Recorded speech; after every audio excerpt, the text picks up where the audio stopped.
Selamat pagi anak-anak, bisa dengar suaranya Miss?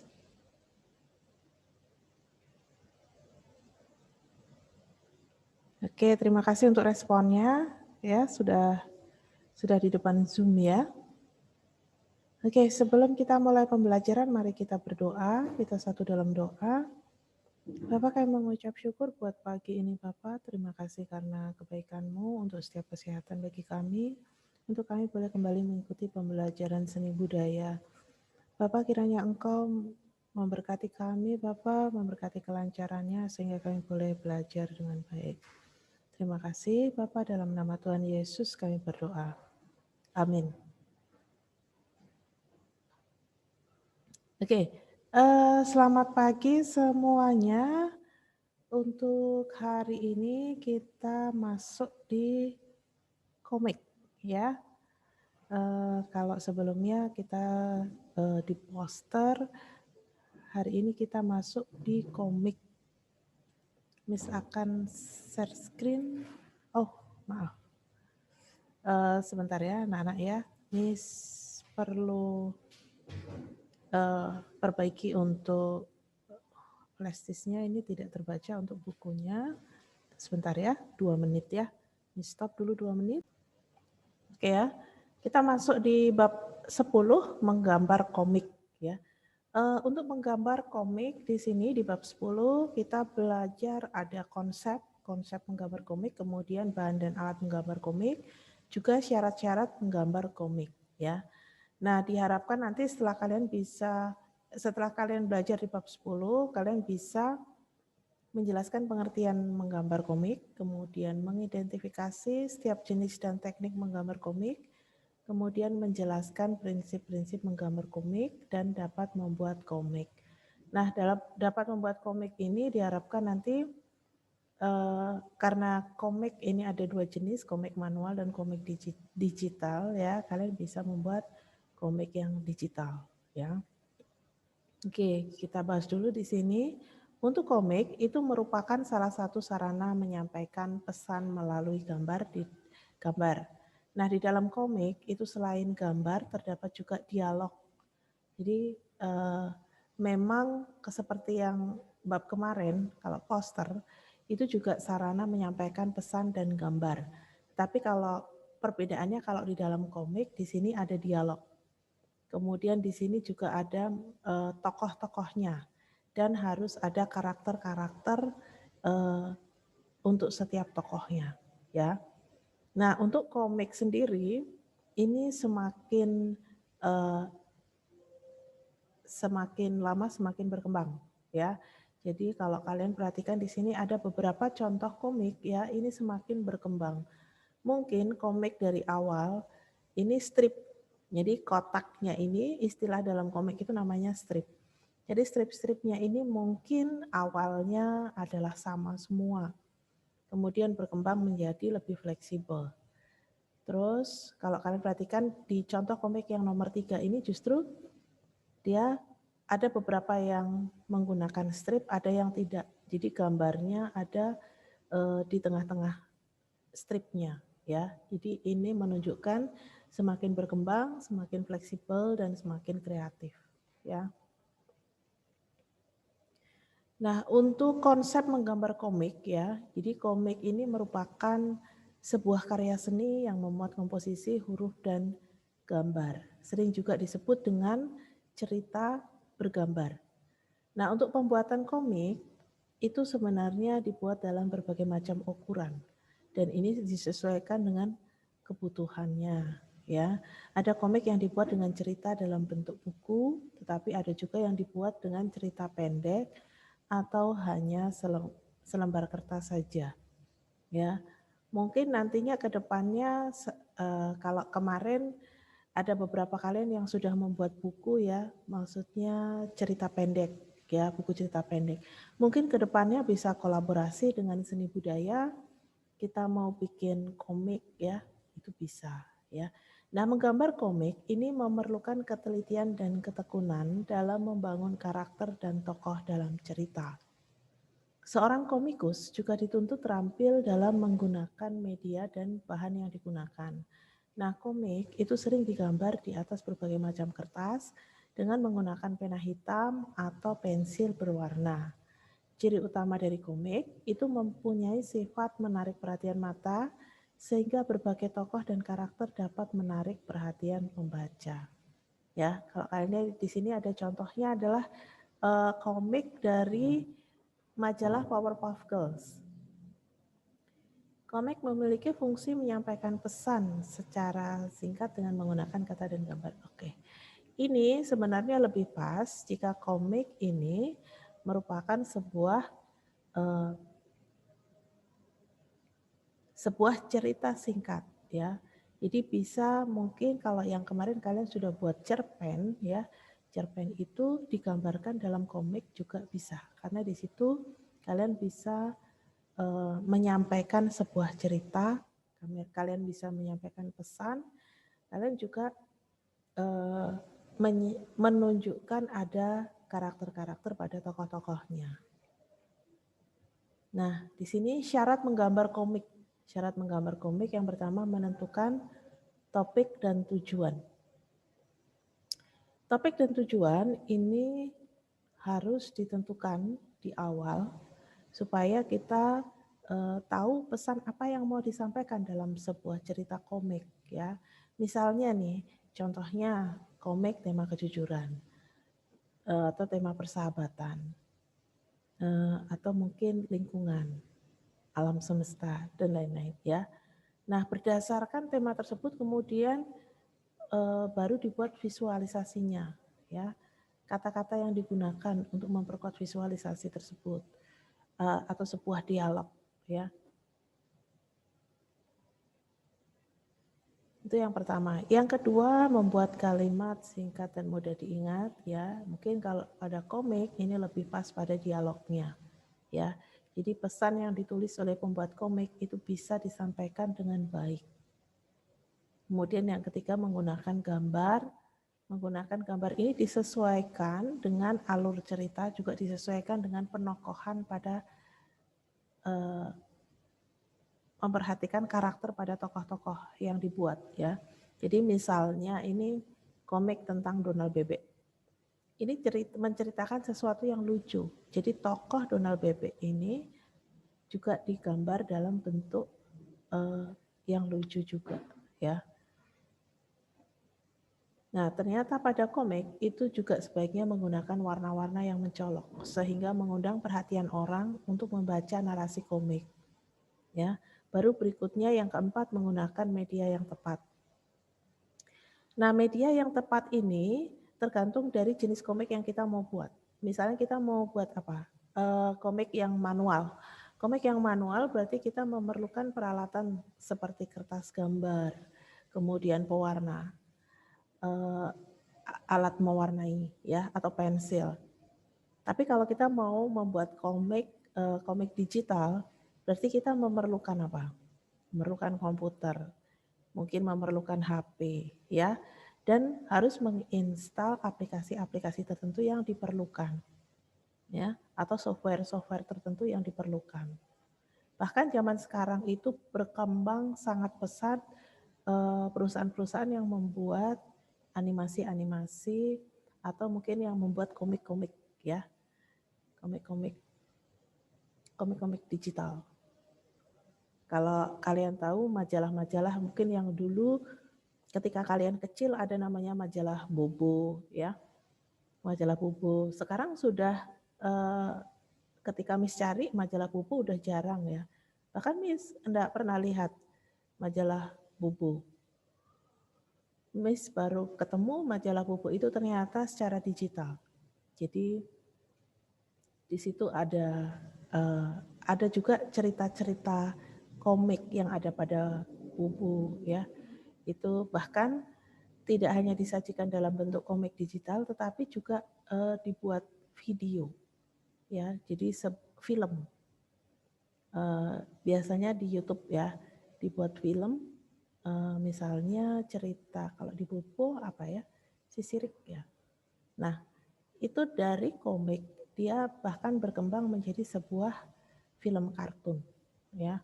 Jadi arahnya nanti akan ke sana. Oke. itu tadi beberapa syarat untuk membuat komik. Berikutnya bahan dan alat menggambar komik ya. Bahan dan alatnya ini memang tidak jauh berbeda dengan yang kita gunakan untuk membuat poster. Yang pertama ini adalah kertas gambar.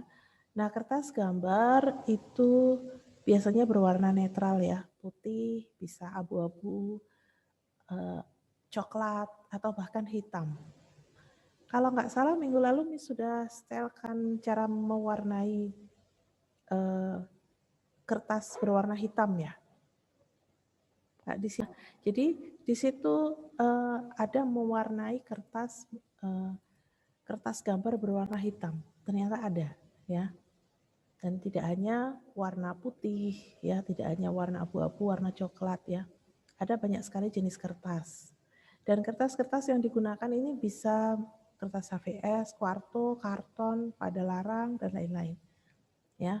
Berikutnya pensil menggambar. Nah, pensil menggambar ini sebenarnya ada jenisnya. Ada jenis H, ada jenis B. Nah, kalau yang jenis H ini memiliki sifat keras, artinya cocok digunakan membuat garis yang tipis, menghasilkan garis yang tipis.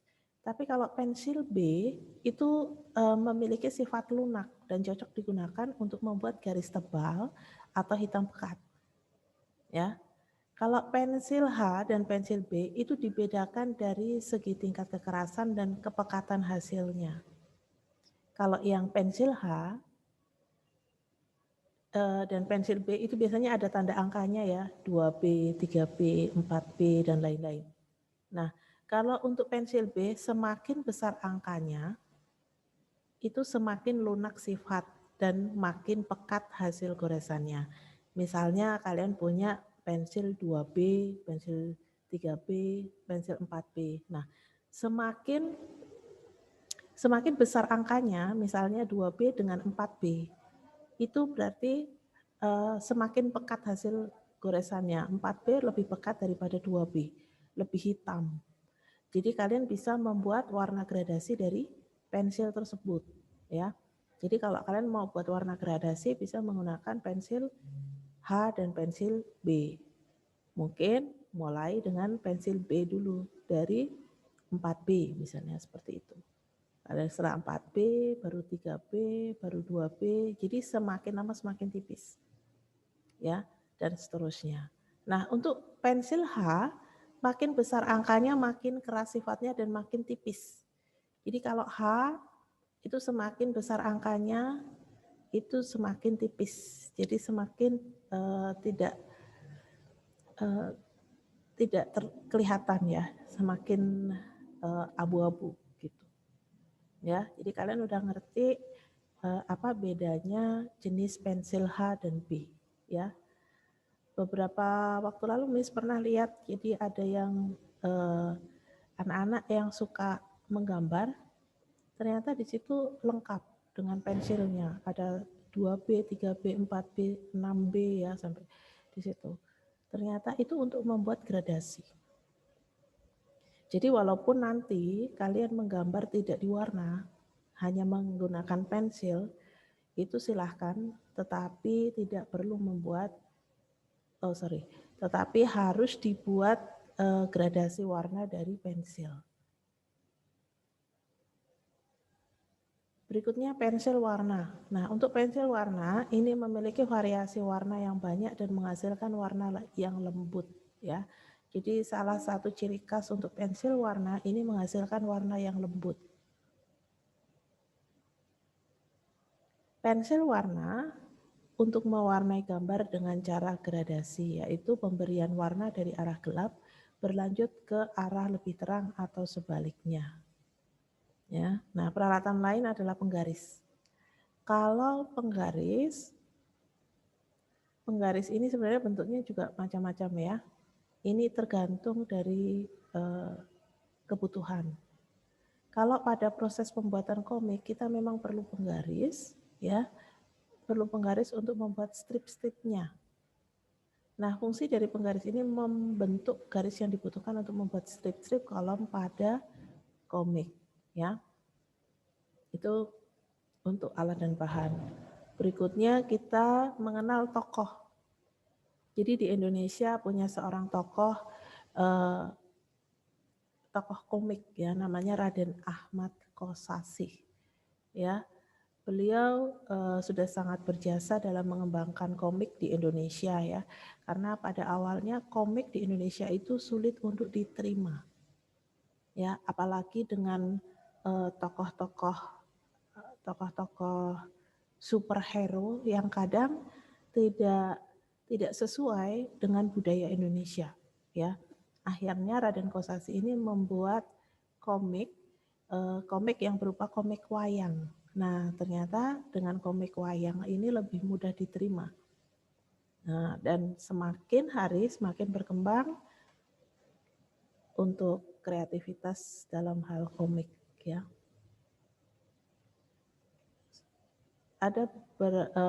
Ada banyak yang sudah dihasilkan. Jadi hasil karya Raden Kosasih ini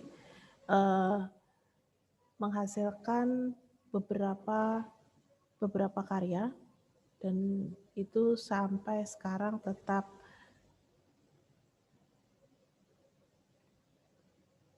dikenang ya.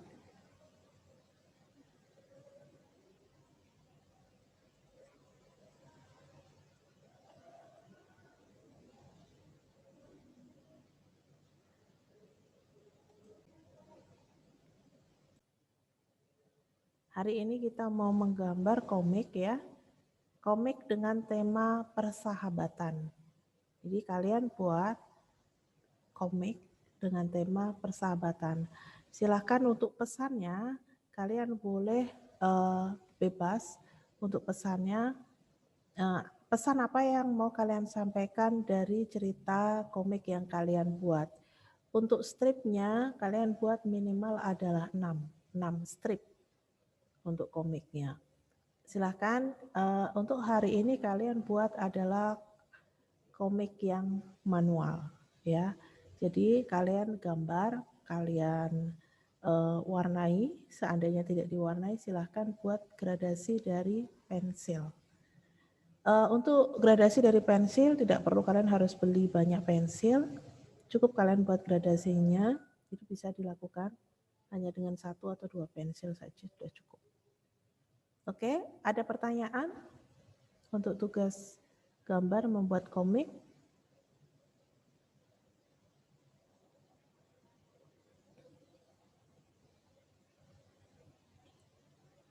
Ya, kalau untuk hari ini kita komik manual dulu ya. Jadi nanti kita buat komik manual, belum digital. Nanti untuk minggu depan baru kita mulai dengan yang mau dengan komik digital silahkan. Tapi untuk hari ini kita mulai dengan komik manual dulu. Ya, terima kasih ya untuk pertanyaannya, pertanyaan bagus ya. Oke, kalau nggak ada pertanyaan lagi silakan bisa dikerjakan. Ya, kalian bagi yang tidak diwarnai, silahkan bisa kalian buat gelap terang, kalian buat gradasi dari pensil. Ya, kumpulnya di Moodle, Miss akan sambil buka Moodle, kalian silahkan gambar dulu, nanti baru difoto, baru kirim ke Moodle, ya anak-anak ya. Oke, untuk pertanyaan bisa tulis di bagian chat, kalau kalian malu untuk unmute. Atau kalau misalnya kalian mau bertanya bisa juga dengan unmute ya.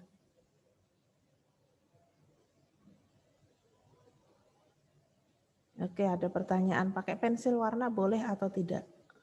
Boleh ya. Silahkan kalian warnai semaksimal mungkin, buat sebagus mungkin.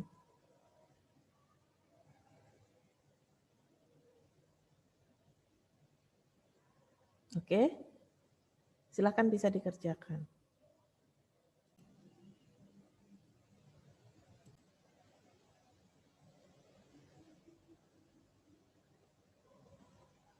Oke, terima kasih. Kita lanjutkan di pertemuan berikutnya ya. Kalian siapkan mungkin untuk contoh gambarnya bisa kalian cari yang lebih bagus ya. Oke anak-anak, untuk hari ini sampai di sini. Kita akan lanjutkan di pertemuan berikutnya. Mari kita berdoa sebelum kita mengakhiri. Mungkin salah satu boleh bantu Miss untuk berdoa, Edo. Ya, halo Miss. Ya, Edo boleh bantu Miss berdoa, kita tutup berdoa. Ya, mari kita berdoa. Tuhan Yesus, terima kasih ya Tuhan, Engkau telah membimbing kami sepanjang hari ini, dan kami juga sudah belajar seni budaya, dan sekarang kami akan melanjutkan kami ke pelajaran yang selanjutnya ya Tuhan. Kiranya Engkau memberkati Miss Enda yang memberikan sedikit materi ya Tuhan, agar materi yang disampaikan dapat berguna bagi kami ya Tuhan. Terima kasih ya Tuhan, ampuni segala kesalahan kami. Dengan nama Allah Bapa, Putra, dan Roh Kudus, kami telah berdoa mengucap syukur. Haleluya. Amin. Amin. Oke, terima kasih Edo sudah pimpin kita berdoa. Terima kasih anak-anak, Tuhan Yesus memberkati. Halo, selamat pagi anak-anakku kelas 8C. Halo, halo, halo, hai, hai. Beri reaction thumbs up yang bisa dengar suara Miss ya. Ini halo. Halo Adeline, selamat pagi. Halo Edo, Jason, selamat pagi. Halo Niel, Jeremy, selamat pagi. Baik anak-anak, Miss Yani harapkan kalian selalu dalam keadaan sehat. Halo Tania. Ya, hari ini seperti yang sudah Miss Yani sampaikan di pertemuan sebelumnya, pelajaran agama dan budi pekerti, kita akan mengerjakan penilaian harian. Ya, sudah siap anak-anak? Ya, sebelumnya kita akan berdoa terlebih dahulu. Ya, Jeremy pimpin kita dalam doa, silakan Nak. Ayo semuanya, mari kita satu dalam doa. Kembali kami datang mengucap syukur kehadirat-Mu pada saat pagi hari ini. Dan sekarang kami mau mengerjakan penilaian harian agama Tuhan Yesus. Tolong sertai kami dalam menjawab soal-soal, supaya kami dapat menjawab dengan baik. Dan tolong berikan kami nilai yang terbaik. Dan jauhkan kami dari remedi Tuhan. Terima kasih Tuhan Yesus, inilah doa kami serahkan semuanya kepadamu. Haleluya, amin. Amin. Terima kasih Jeremy sudah berdoa untuk kita semua ya. Baik anak-anak, silakan login ke Moodle dengan menggunakan username dan password kalian. Oke. Kalau kalian sudah login, ya. Sebentar, di sini akan pandu dari sini. Ya, apabila kalian sudah login, di sini saya screen dulu ya. Akan muncul tampilan seperti berikut. Oke, sudah terlihat. Kemudian kalian klik agama dan budi pekerti semester 2. Jadi klik. Akan muncul tampilan seperti berikut ini.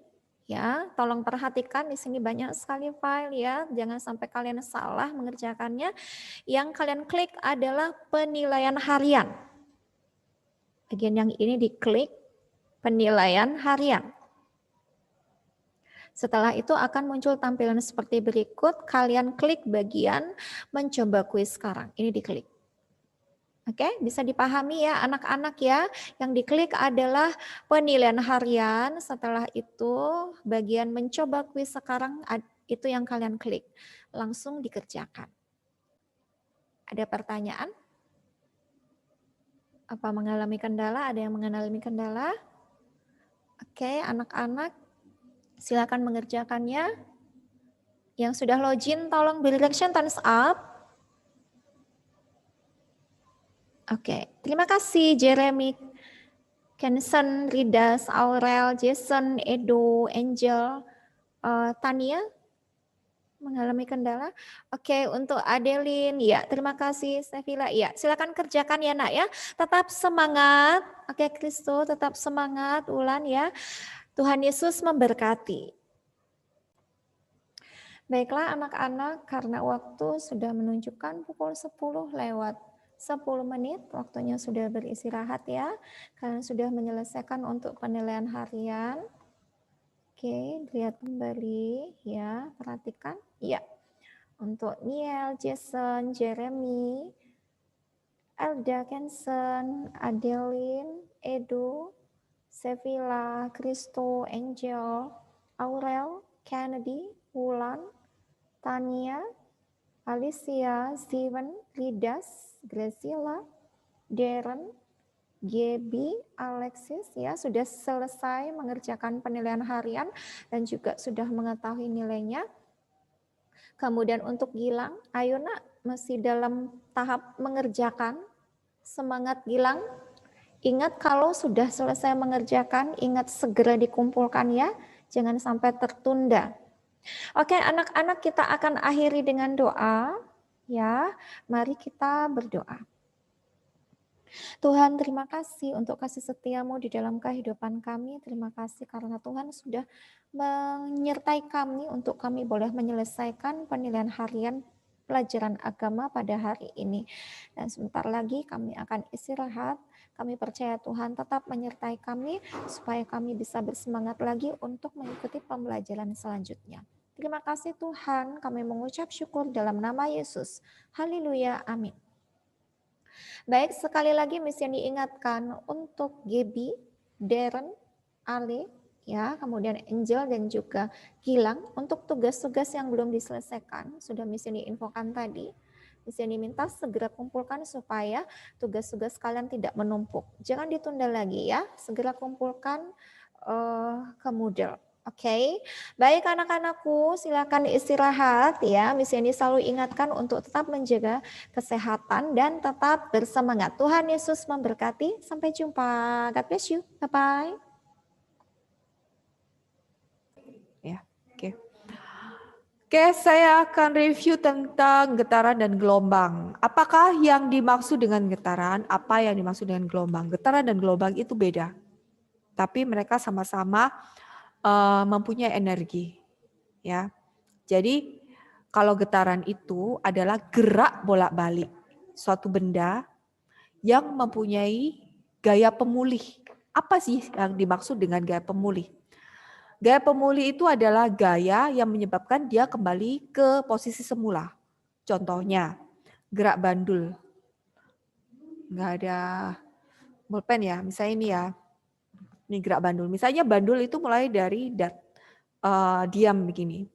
Setelah itu diberikan gaya tekan sehingga bandul itu bergoyang dari kiri ke kanan. Ya, gaya pemulih adalah gaya yang menyebabkan dia kembali ke posisi semula, diam. Jadi kalau dia sudah sampai ke semula, berarti energi untuk bergerak itu hilang, berganti menjadi gelombang potensi, jadi potensial ya, jadi diam ya. Jadi itu disebutnya gelombang gaya pemulih. Sedangkan gelombang itu adalah getaran yang merambat. Jadi kalau misalnya getaran itu kan begini ya. Jadi hanya satu tempat begini ya. Jadi bergerak naik turun gini. Tapi kalau gelombang itu adalah getaran yang merambat. Jadi dia merambat dengan jarak tertentu. Makanya panjang gelombang itu adalah ya V dibagi frekuensi. Kan rumusnya jadi V sama dengan lambda kali F ya, frekuensi. Jadi lambda sama dengan V per F frekuensi ya. Apa sih yang dimaksud dengan frekuensi? Frekuensi itu adalah banyaknya gelombang dalam satu waktu atau dalam satu detik. Kalau periode, jadi kalau misalnya ini ada periode ya, V sama dengan lambda dibagi T. Periode itu adalah waktu yang diperlukan untuk melakukan satu gelombang penuh. Satu gelombang penuh adalah untuk transversal adalah bukit dan lembah. Ya, ingat gelombang itu ada dua macam bentuknya, yaitu gelombang transversal dan gelombang longitudinal. Itu adalah bentuk gelombang. Ada dua macam. Jadi kalau misalnya untuk satu gelombang penuh, satu gelombang sempurna adalah satu bukit, satu lembah. Jadi ini adalah satu lambda. Simbolnya adalah lambda, ya. Kalau misalnya bentuknya longitudinal gimana, Miss? Kalau bentuknya longitudinal itu adalah rapatan regangan. Ya. Jadi satu rapatan, satu regangan itu adalah satu lambda. Atau satu panjang gelombang. Gelombang yang bentuknya longitudinal adalah bunyi. Bunyi ini adalah gelombang longitudinal. Dan gelombang bunyi ini bisa merambat dalam 3 bahan, yaitu zat padat, zat cair, dan zat gas. Ya, jadi ada 3 bahan, zat padat, zat cair, dan gas. Ya. Bunyi dapat bergerak dalam 3 dimensi. 3 dimensi itu adalah ruang, ya. Jadi bunyi itu bergerak dalam suatu ruangan, bisa terdengar di atas, bisa terdengar di bawah, bisa terdengar di depan, di belakang, di samping kiri, di samping kanan. Tetapi ada beberapa gelombang bunyi yang dihitungnya dalam satu dimensi. Ya, gelombang longitudinal yang dihitungnya dalam satu dimensi, ya, itu apabila mempunyai tekanan yang rendah sehingga gelombang bunyi ini merambat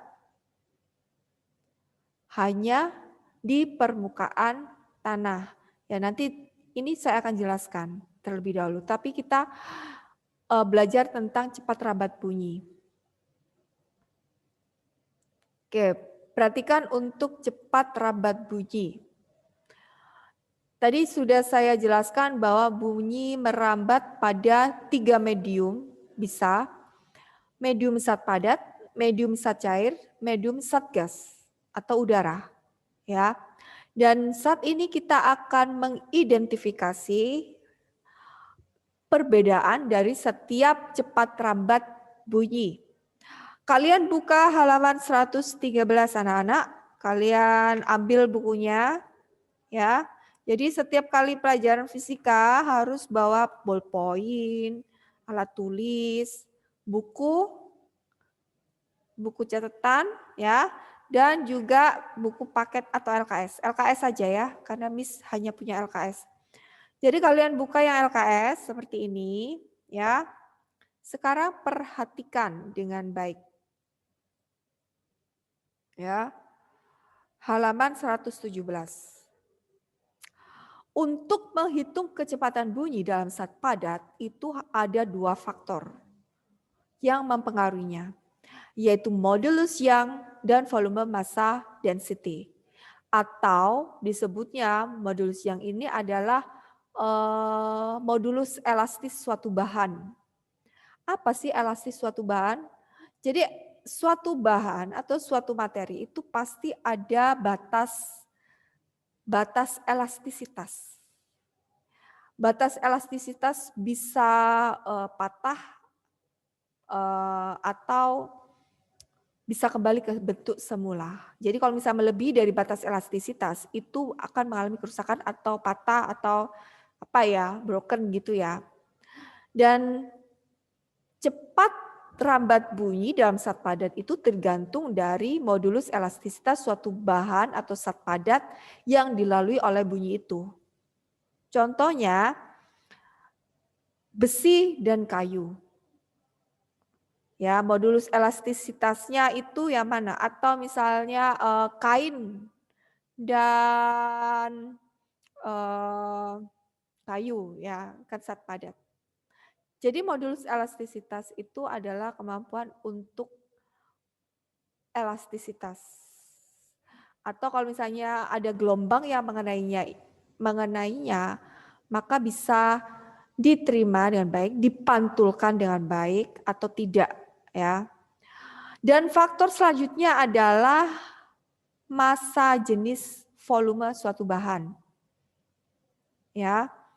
Jadi massa jenisnya juga dipengaruhi. berpengaruh, maksud saya berpengaruh. Contoh ya, adalah besi. Besi itu Y-nya sama dengan 2 kali 10 pangkat 11, ada di tabel ya. Di tabel itu, bukan di tabel di buku ini ya, tetapi kalian bisa cari di Google searching bahwa modulus elastisitas besi adalah 2 kali 10 pangkat 11 Newton per meter persegi. Sedangkan massa jenisnya adalah 7.800 kg per meter kubik.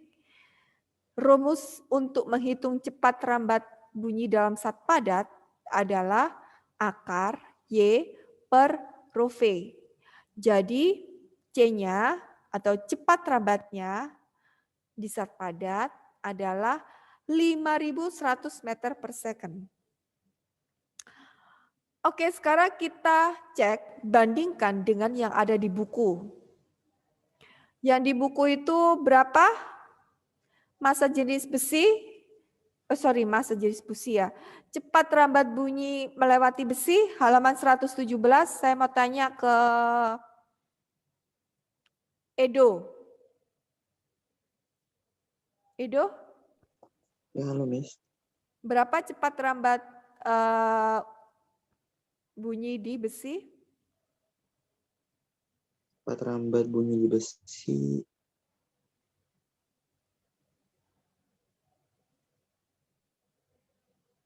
Halaman 100. 5.130 Ya, M per S.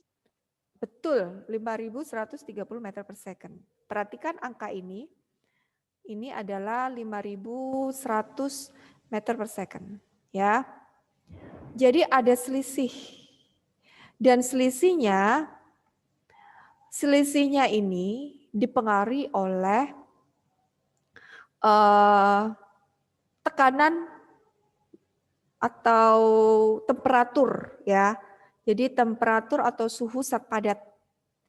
Semakin temperaturnya semakin tinggi, maka cepat rambatnya juga semakin cepat.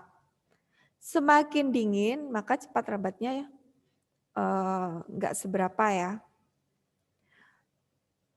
Jadi selisihnya ini kecil dibandingkan kalau misalnya ini adalah perhitungan ketika melakukan praktikum ya.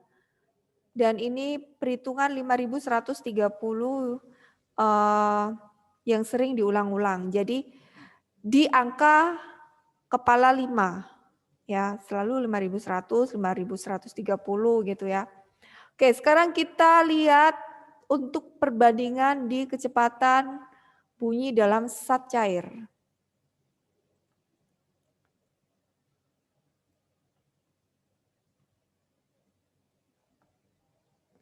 Kecepatan bunyi dalam zat cair, perhatikan.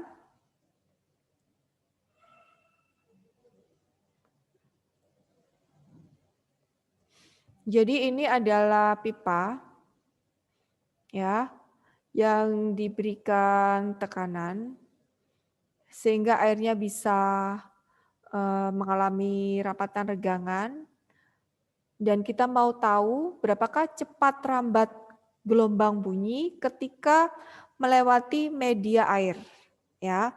Maka kita menghitungnya, rumusnya adalah akar MB per rho V. MB itu apa? MB itu adalah bulk modulus ya. Jadi modulus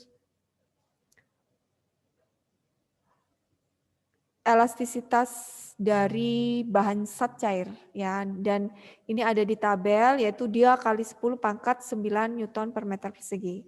Sedangkan kita tahu bahwa airnya adalah 1.000 kg per meter kubik ya. Jadi rho airnya adalah 1.000 kg per meter kubik. Maka ketika dihitung hasilnya adalah 145 kali 10 pangkat 3. Jadi kalau misalnya dihitung itu 1.450 ya. Bentar ya, saya akan hapus semua ini. Oke, jadi C atau cepat rambat di zat cair yaitu 1, 4,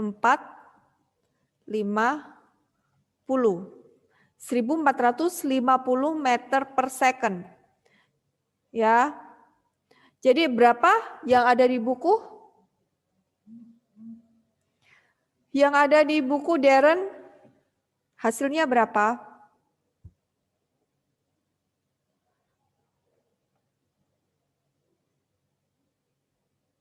Darren?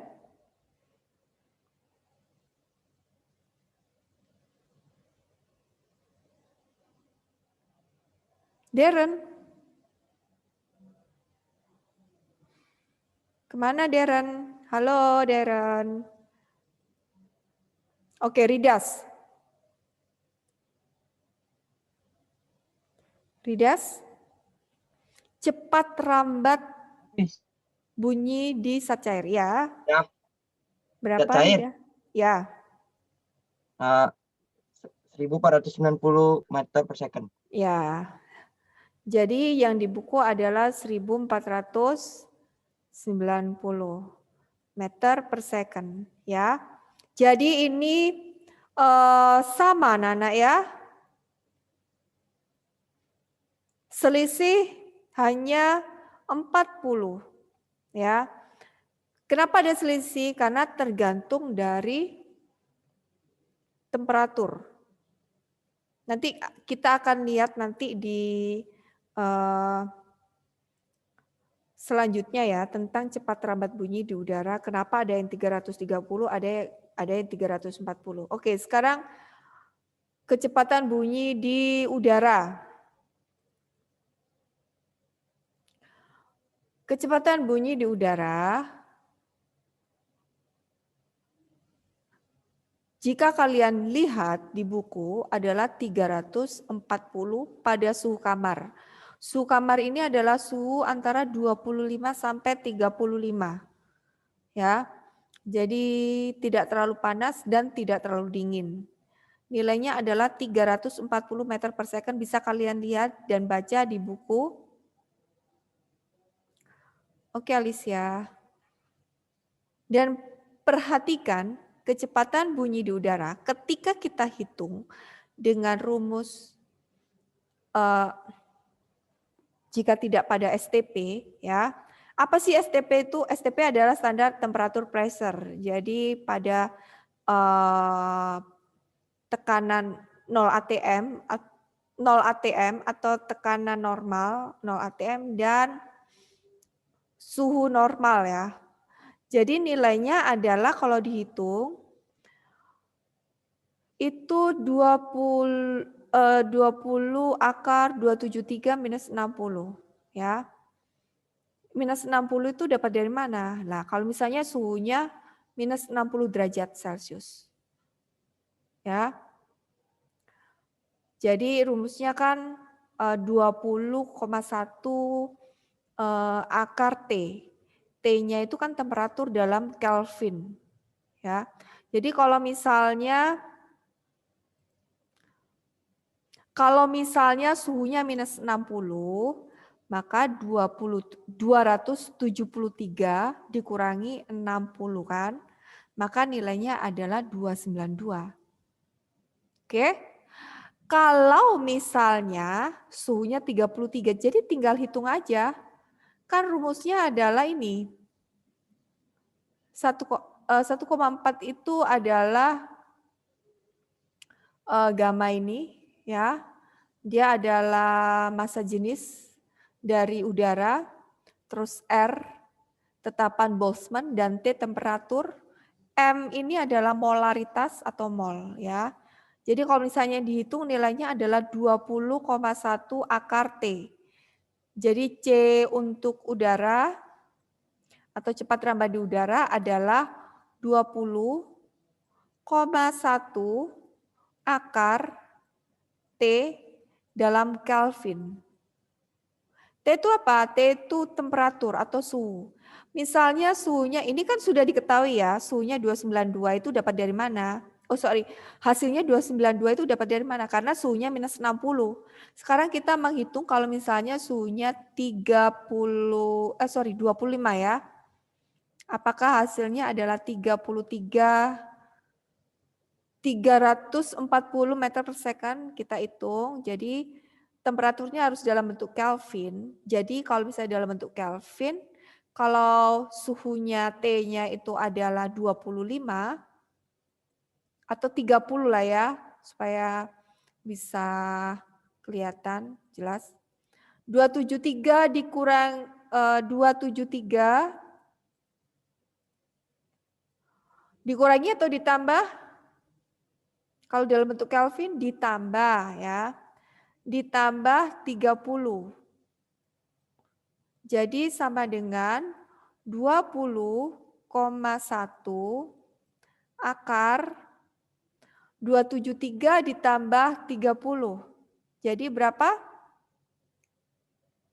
3.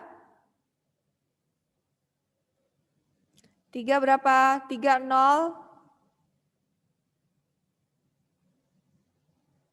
303. Nah, sekarang hitung berapa cepat rambat di udara, yaitu 20,01 dikali dengan akar 303. Hasilnya berapa?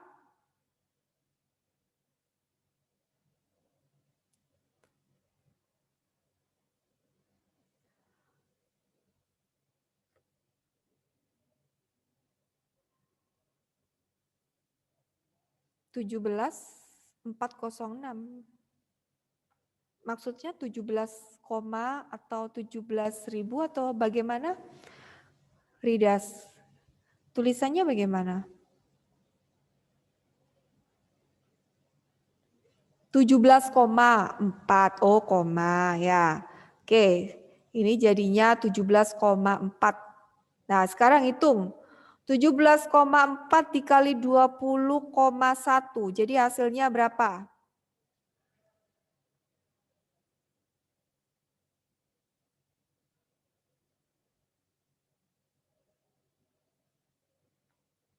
Berapa hasilnya? 3, 4, ya betul, 349,74. Jadi kalau dibulatkan jadi 350 ya. 350 ya. 350 meter per second. Nah, jadi ada apa tuh namanya? Di buku ada yang 350 meter per second, ada yang 340 meter per second. Jadi ini adalah cepat rambat di udara pada suhu 25 derajat. Kalau di buku berapa nilai cepat rambatnya? Wulan.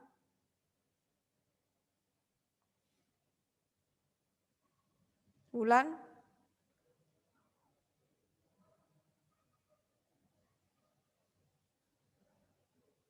Berapa?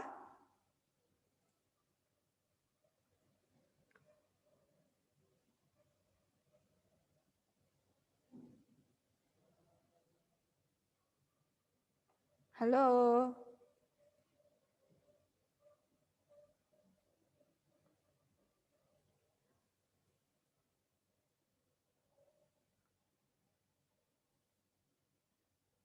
Wulan.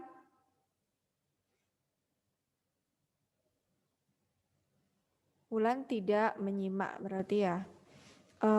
Coba Jason. Jason? Ya, Miss. Baca di bukunya berapa cepat rambat di udara pada suhu kamar atau 25 derajat Celcius.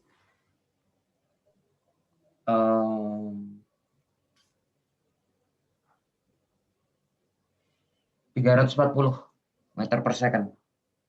Ya, meter per second, betul. Jadi ada selisih ya, ada selisih tergantung dari perhitungan pengamatan ya. Tetapi selisih ini tidak banyak berpengaruh. Karena kita tahu bahwa temperatur itu mempengaruhi tekanan udara.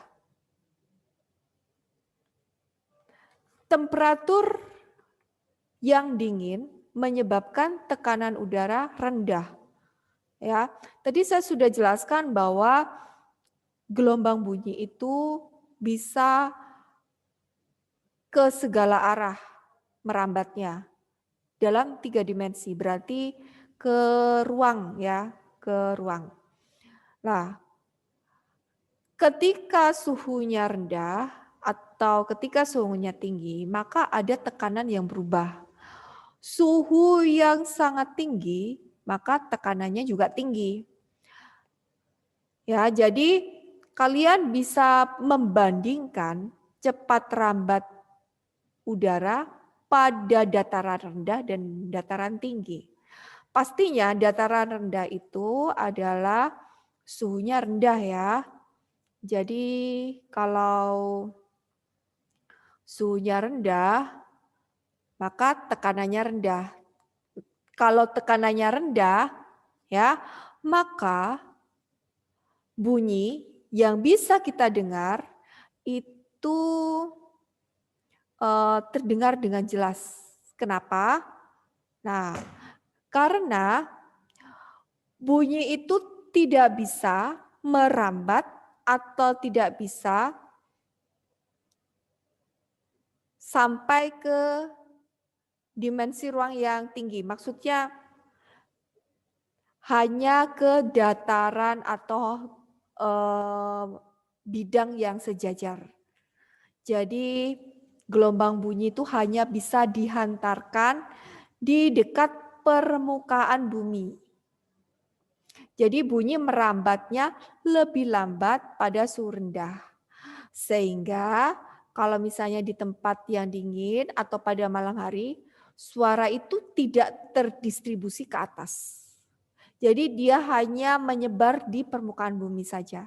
Jadi kalau menyebar di permukaan bumi atau sejajar dengan permukaan bumi, maka kita bisa mendengar dengan jelas. Maka pada saat malam hari memang kedengaran sekali dengan jelas bunyi-bunyian, apalagi di tempat dataran tinggi. Kenapa? Bukan karena sunyi senyap ya, tetapi karena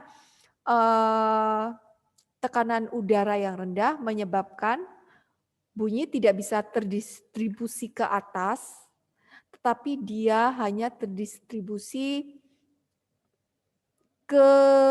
menyebar di permukaan bumi. Jadi disejajar dengan permukaan bumi. Ya.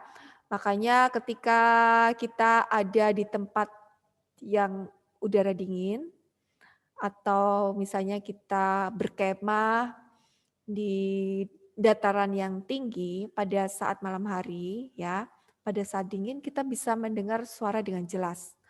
Orang-orang dari kejauhan, cekiki-cekikian, ketawa, atau mereka bermain api unggun dengan bercerita-cerita, kita bisa kedengaran dengan jelas. Walaupun itu jauh, kita bisa lihat sangat jauh ya. Ada di tataran yang lain gitu ya, di kemah yang lain kita bisa mendengar dengan jelas karena adanya cepat rambat bunyi yang menyebar di permukaan bumi karena tidak bisa terdistribusi secara cepat ke atas. Karena kan tadi saya sudah jelaskan bahwa bunyi itu bisa menyebar ke segala arah dalam ruang 3 dimensi. Jadi artinya ke atas, ke depan, belakang, samping kiri, samping kanan. Beda kalau siang hari. Siang hari kita tidak seberapa jelas mendengar karena terdistribusi secara merata. Kecuali kalau kita punya energi yang besar supaya frekuensinya besar pula dan kita bisa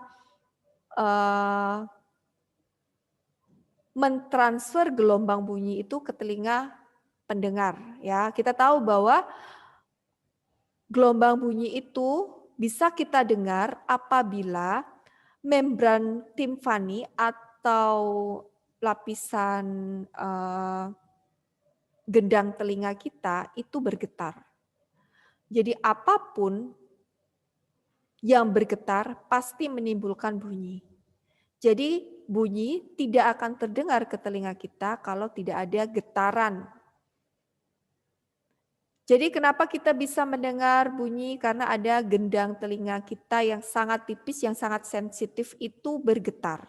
sehingga kita bisa mendengar dengan jelas, atau membran timpani, namanya membran ya, itu bisa bergetar.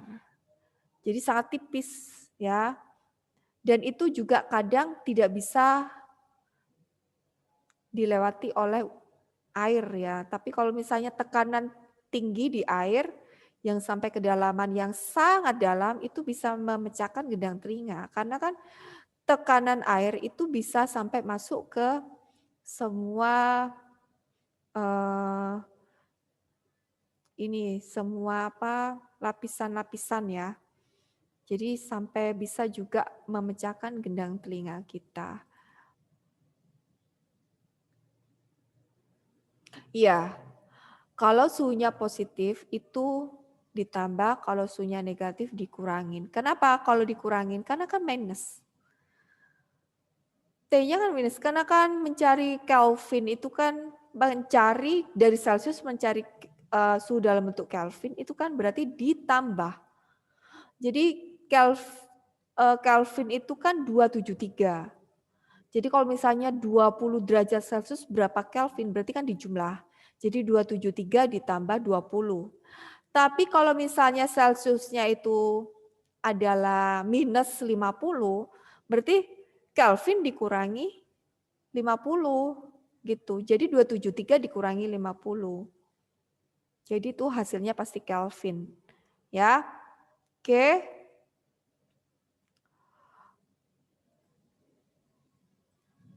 Jadi untuk yang intensitas bunyi itu tergantung dari energi yang diberikan oleh bunyi.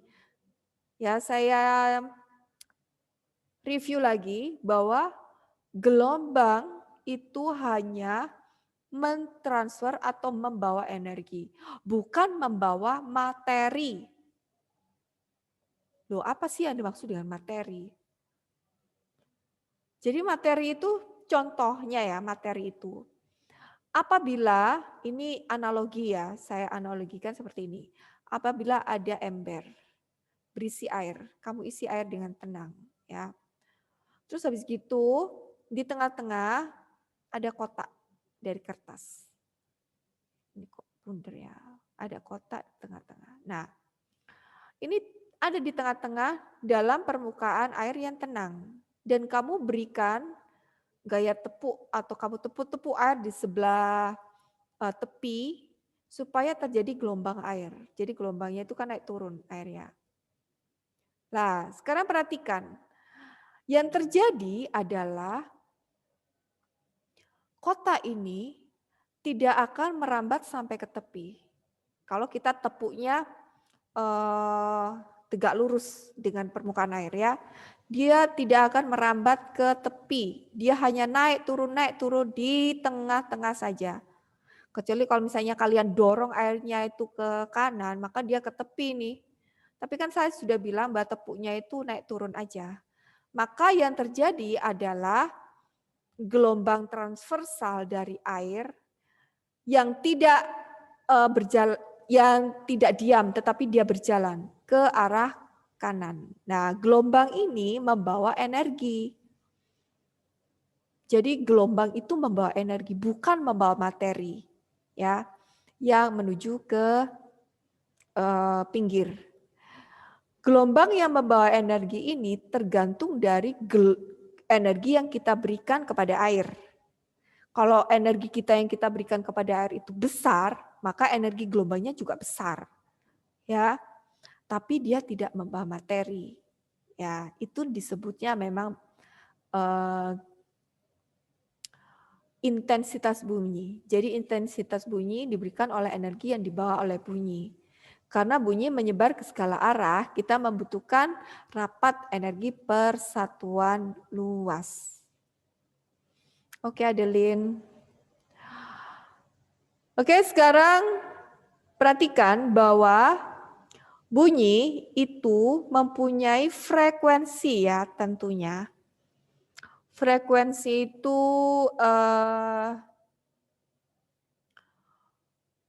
satuannya adalah hertz ya. Jika bunyi berdasarkan frekuensinya, maka terjadi perbedaan yang disebutnya yaitu infrasonik, audiosonik, dan ultrasonik. Ya, jadi kemampuan kita mendengar bunyi dengan baik itu tergantung dari frekuensi. Frekuensinya tinggi, maka kita bisa mendengar bahwa nadanya tinggi, suaranya itu bisa kita dengar gitu ya. Untuk yang infrasonik itu frekuensinya adalah 20 Hz ya. Jadi infrasonik itu 20 Hz. Jadi untuk 20 Hz ini hanya bisa didengar oleh anjing, jangkrik. Tikus mungkin ya, ada beberapa tikus yang memang sensitif, jadi bisa mendengar infrasonik. Kucing juga bisa. Ya, jadi tapi yang sering itu adalah anjing. Ya. Jangkrik. Dia bisa mendengar suara yang frekuensinya rendah. Jadi makanya kan anjing itu dikit-dikit menyala atau menggonggong ya. Dikit-dikit menggonggong. Kalau kita lihat keluar, apa sih yang digonggongin? Kadang nggak ada. Ternyata mereka tuh bisa mendengar suara-suara yang rendah, yang tidak bisa kita dengar sekalipun dia bisa dengar gitu. Ya, makanya kadang itu ya saya ada anjing di rumah. Dia di luar rumah memang, ya nggak pernah masuk. Kalau saya dia itu kan hanya tidur ya, terus tidur bangun, kadang keluar sebentar tiduran gitu kan. Jadi kalau saya menyiapkan makanan di dapur, kedengaran suara bunyi kayak alat makan gitu ya, kelonteng, itu memang jauh dari halaman depan. Tapi anjing ini bisa mendengar suara dari jauh dengan frekuensi yang sangat rendah. Tiba-tiba kalau saya sudah buka pintu ruang tamu depan mau kasih makan, dia sudah berdiri di depan pintu. Loh kok tahu gitu ya. Ternyata dia itu bisa mendengar kalau saya sedang menyiapkan makanan. Ya. Jadi yang biasanya kalau saya tidak ngapa-ngapain dia tidur-tiduran gitu ya. Tapi kalau saya sudah buka pintu dengan membawa makanan, dia tuh sudah berdiri di depan pintu siap menyambut makanan. Karena anjing mampu mendengar dengan suara frekuensi yang kecil yaitu 20 Hz. Ya, jangkrik juga bisa. Yang audiosonik adalah frekuensi antara 20 sampai 20.000 Hz. Dan itu hanya bisa didengar oleh ini sebenarnya frekuensi tengah ya. Jadi bukan hanya didengar oleh manusia tetapi juga bisa didengar oleh binatang. Jadi binatang bukan hanya anjing jangkrik sih. Kalau anjing jangkrik memang batas bawahnya sampai 20, tapi dia juga bisa mendengar di audiosonik juga. Kalau tidak bisa mendengar di audiosonik, ya kalau kita memanggil juga dia nggak bakalan datang. Ya. Jadi audiosonik itu sebagian besar bisa didengar. Sebagian besar ya. Didengar oleh binatang, didengar oleh manusia ya. Jadi antara 20 sampai 20.000 Hz itu manusia, namanya audiosonik yang bisa sampai ke telinga kita. Dan kita bisa mengidentifikasi itu suara apa. Ini manusia. Sekarang ultrasonik. Nah, ini nih suara yang sangat tinggi yang kadang membuat anjing itu kalau mendengar suara sangat tinggi itu gelisah ya. Gelisah sekali. Ya, misalnya suara dentuman petir atau suara dentuman apa gitu, karena suaranya sangat tinggi sekali, ya, yang bisa membuat sakit telinga. Jadi ini di atas 20.000. Tapi ada juga suara yang di atas 20.000 yang sampai tidak terdeteksi oleh kita ya, karena saking tingginya. Jadi lebih dari 20.000 itu adalah ultrasonik dan ini hanya dapat didengar oleh kelelawar. Jadi kelelawar itu mengeluarkan suara yang sangat tinggi frekuensinya. Ya. Kenapa? Karena kelelawar ini kalau kalian lihat secara jelas, matanya itu kecil sekali. Jadi dia sebagian besar hidupnya dibantu oleh suara. Karena suara ini dapat memantulkan, maksudnya dia mengeluarkan suara supaya suara itu dipantulkan dan dia bisa tahu bahwa di depannya itu ada benda atau tidak. Ya. Jadi ini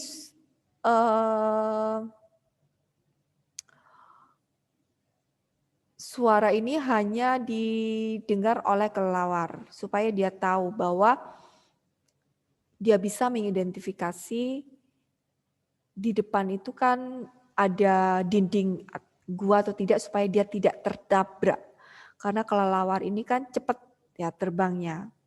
Jadi kalau misalnya tidak diimbangi kecepatan frekuensi yang besar, maka dia kalau terbang akan nabrak-nabrak ya.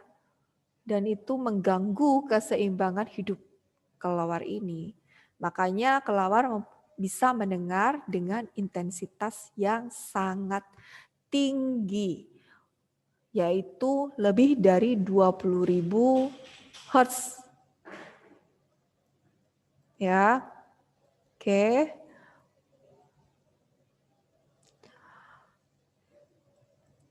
Dari sini apakah ada yang mau ditanyakan? Saya akan masuk ke latihan soal. Minggu depan kita belajar tentang intensitas bunyi pada alat musik ya. Ini kan secara global tentang bunyi saja, gelombang bunyi saja. Jadi minggu depan kita akan belajar intensitas bunyi, gelombang bunyi pada alat musik. Ya. Bukan pesawat itu suaranya pesawat ada yang suaranya ultrasonik, lebih dari 20.000 Hz. Ada suaranya pesawat itu yang ultrasonik ada. Dan bahkan kecepatan pesawat yang sama dengan ultrasonik pun ada. Ya. Namanya pesawat ultrasonik. Oke, baik. Kita buka bukunya. Kalian bisa buka di halaman LKS ya, anak-anak. Di halaman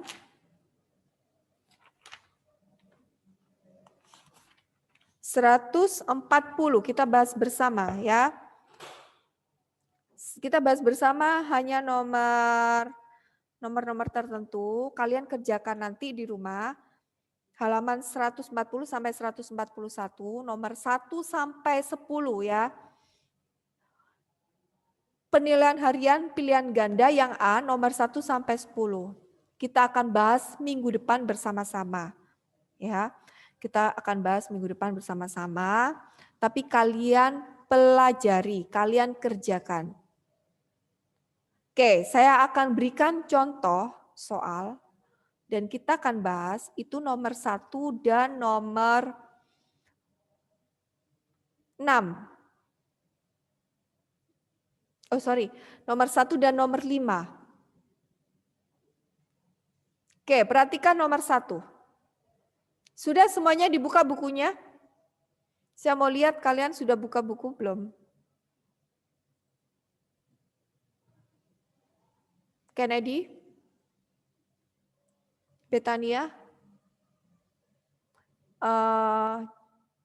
Diperlihatkan bukunya?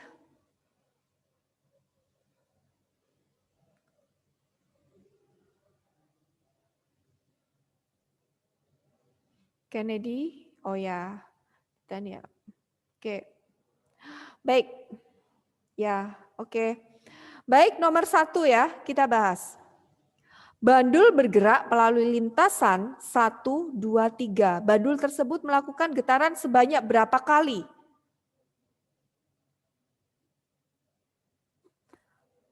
Berapa kali getaran? Ada yang tahu? Tadi saya sudah bilang bahwa getaran itu adalah pergerakan bolak-balik ya, gerakan bolak-balik dengan gaya pemulih. Ya, jadi kalau misalnya lintasan 1, 2, 3, jadi bandul itu melakukan getaran sebanyak berapa kali? Jadi kalau misalnya ini ya, bandul. Nah, dari sini, nah, kan tadi saya tadi jelaskan bahwa dari getaran bolak-balik itu satu getaran penuh itu adalah kembali ke posisi semula, ya. Sekarang nomor 1, berapa kali getaran? Saya mau tanya nih, Adel. Ada berapa kali getaran nomor 1?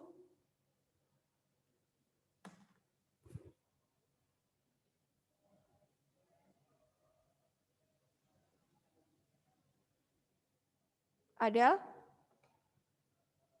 Ya, Miss. Ya, nomor 1 ada berapa kali getaran? 3, Kak, Miss. Oh, sorry. 2. 1 ya, Miss. Wait. Enggak. Oke, saya akan jelaskan sekali lagi ya. Mungkin kalian mungkin bingung ya. Jadi perhatikan, ini saya tidak punya bandulnya ya. Tapi untuk minggu depan supaya saya jelaskan dulu deh. Jadi getaran, 1 kali getaran atau 1 gelombang, 1 getaran itu sama dengan 1 gelombang atau 1 panjang gelombang, sama. Ya. Jadi kalau 1 gelombang itu 1 perut, 1 bukit. Kalau 1 getaran, 1 getaran itu berarti dari sini misalnya ya, ke sini. Itu 1 getaran. Jadi misalnya bandul A, di A, B, ke C. Itu setengah getaran. Kalau 1 getaran, kembali lagi ke posisi semula. Ya kan? Jadi A, B, C setengah. Jadi kalau A ke B itu 1/4, B ke C 1/4, C ke B 1/4, B ke A 1/4. Jadi kalau misalnya kembali ke posisi semula, ke A lagi, itu berarti 1 kali getaran. Adel, sudah jelas yang saya jelaskan? Sudah paham maksudnya? Sudah, Miss. Ya, Rida setengah gelombang, benar. Kennedy setengah getaran, ya benar. Aurelia setengah getaran, benar. Ya, oke. Jadi bandul bergerak melalui lintasan 1, 2, 3. Jadi ini A-nya 1, B-nya 2, C-nya 3. Jadi ada berapa getaran? 1/4 getaran. Oh, 1/4 kali 2, setengah getaran. Ya. Jadi ada setengah getaran. Oke, sekarang nomor 5. Perhatikan, gelombang air laut membuat perahu yang berlabuh di dermaga bergerak naik turun. Andi menghitung gerakan naik turun perahu tersebut sebanyak 6 kali dalam 30 second. Periode gelombang air laut itu adalah berapa? Saya mau bertanya kepada Kennedy. Periode atau T besar itu sama dengan berapa?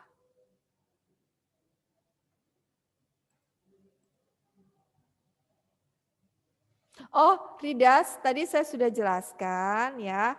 Nanti kalian minggu depan kita akan bahas bersama. Nanti kalian kerjakan nomor 1 sampai nomor 10. Dan yang saya berikan contoh untuk pembahasannya hanya nomor 1 dan nomor 5 karena waktunya nggak cukup. Ya, nanti yang lain nomor 2, 3, 4, 6, 7, 8, 9, 10 kalian kerjakan. Jadi kalian kerjakan di sini saja. Minggu depan kita bahas ya. Oke, udah jelas? Oh enggak, nomor 1 dan 5 aja. Oh rumusnya, tadi saya sudah jelaskan rumusnya. T periode sama dengan 1 per F kan? Ya. Sedangkan F itu adalah banyaknya getaran atau N dibagi waktu. Jadi kalau begitu tulisnya begini. Kalau begitu F-nya kita ganti N per T. Ya. Jadi kalau misalnya kita sederhanakan rumusnya yaitu T besar atau periode sama dengan T kecil time dibagi N. Waktu dibagi banyaknya gelombang. Enggak, bukan. Jadi rumusnya ini, T kecil dibagi N. Jadi berapa hasilnya? T kecil itu apa? T kecil itu waktu, satuannya second. N itu banyaknya gelombang. Jadi hasilnya 5, ya benar, 5. Paham ya sekarang Adeline dan Kennedy? Bisa jawab 5 ya karena T-nya berapa? T-nya adalah 30 second. Ya, T-nya 30 dibagi dengan ada berapa banyak getaran? 6. Jadi 30 dibagi 6 sama dengan 5. Betul sekali. Oke, sudah jelas ya. Anak-anak waktunya sudah habis, jadi minggu depan kita bahas soal ini dan kita bahas tentang gelombang bunyi pada alat musik ya. Dan oh ya, untuk nilai nanti ya saya akan berikan nilai untuk ulangan. Oke, terima kasih anak-anak. Jangan lupa kerjakan tugasnya supaya kita bisa bahas bersama. Kalau misalnya ulangan bisa kalian bisa belajari ya. Oke, silakan buka kamera.